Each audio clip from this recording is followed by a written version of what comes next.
Check. Why now? Welcome again to Rebel Broadcast. It's a BIG on the MIC Why now, MC Earl Grey. And right now, we got Secret Pocket. Let's get it. So, yun pala, tanong ko lang, bakit nga pala Secret Pocket? Bakit Secret Pocket?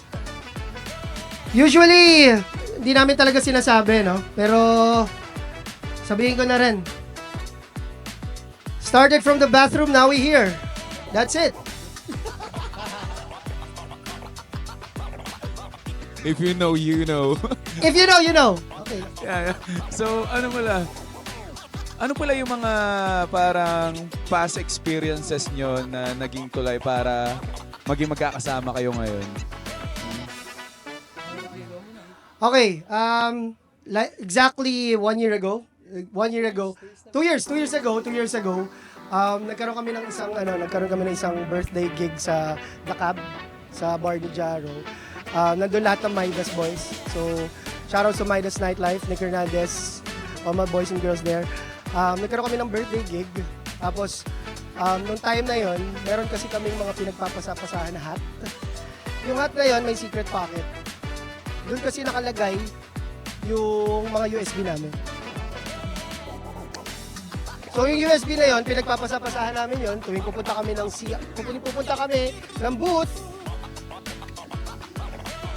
Pinagpapasapasahan namin yon, yung hat na yon. Kaya naging secret pocket. Kasi yung USB namin, doon namin pinatay.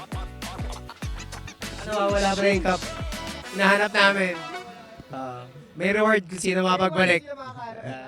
5K. So, yung pala, paano nyo pala hinuhuli yung vibe as a group? We are very blessed to have a very good sense of crowd reading. Lalo na experience ni Razical being a Hydro Scholar. Nagsimula to as Hype Squad, rose above the ranks. So alam niya kung paano hulihin yung tao, yung masa, yung elites, saka the people in between. So yun, pag-aralan niya na mabuti. Ito naman si Jaro Cab, meron siyang style talaga when he started. Pero he was willing to adjust through also the suggestions na ginagawa namin, pati ng team na buong Midas. Every gigs kasi nag-uusap kami after, pinag-uusapan namin ano ba yung mga dapat gawin. So, tinatawag namin siyang afters. Sa afters, nag-uusap kami kung ano mga kailangan gawin, paano. So, because of that, natututunan namin ano ba yung tama, yung strength ng ginawa namin tonight, saka ano yung mali yung ginawa namin tonight. So, yun. So, lahat mali. So, gagawin namin, next time, gagawin namin mas mabuti lahat. So, confirm ko, di ba, ito po yung first time nyo sa Hydro as a group? As a group. So, ano yung mga pasabog na dapat naming abangan ngayong gabi sa magiging set nyo siguro? Actually, sobrang nag-ready kami sa gagawin namin ngayon. Dami namin pinagandahan and yung set namin, yan. Nag-brainstorming kami. At gumawa kami talaga ng storya sa set namin. Like, hindi lang siya basta-basta. Story siya. Story.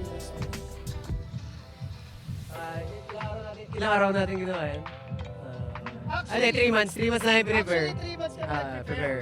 Pero last minute, 1 week before the event, pinalitan yung time slot namin. So, palit kami ulit. So, 1 month. So nag-adjust kami, 1 week. Yun. So, kumbaga, kung ako tatanungin, talagang gagawin namin hatid. Ihahatid namin sila. So, pauwi. Ihahatid namin sila pauwi kung saan man sila pupunta. Kaya nga sabi sa shirt namin, catch you at the afters. So, ihatid namin kayo kung saan man kayo pupunta. So, eto na rin, personal question na lang rin as an MC. Kasi gusto ko nang akuin yung bar na to eh. Gusto ko lang tanungin, ano ba yung magbibigay mo quiz para sa mga katulad namin na young G's dito sa scene? Okay. Wow. Tough question ah. Okay, number 1. Lagi ko ito sinasabi sa lahat. Sarap lang. Sarap lang. Kailangan, whatever you do, kailangan masarap lang. Of course, you have to know the foundations, you have to know the rules. Pero at the end of the day, kailangan sarap lang. Kailangan yung enjoying. That's letter A. Letter B, always love your crowd. May mga crowds na susunod sa'yo, may mga crowds na hindi susunod sa'yo. Pero kailangan mahalin mo sila kasi sila yung magbibigay ng energy sa'yo pabalik para meron ka din ibubugang energy. Letter C, always love the people, who help you. Kung saan ka ngayon nakarating, lahat ng mga tumulong sa'yo, gaya nila, ng Midas, No Ego, yan, sila yung mga tumulong talaga sa akin. So, kailangan mahalin mo sila kasi yung connections that you build with them will bring you one step higher than the competition. Kasi hindi pwedeng utak mo lang gumagana. Okay? And letter D, pinaka-importante sa lahat, refrigerator. That's it. So yun, being in the peak of PH party scene, Secret Pocket once again. Ayun, everybody clap your hands for them. The best in the business right now. Yep. Once again, Hydro Manila Music Festival 2024 by Rebel Broadcast. Let's get it on. Peace. What's up, Rebels? I love you, Jared. I love you so much.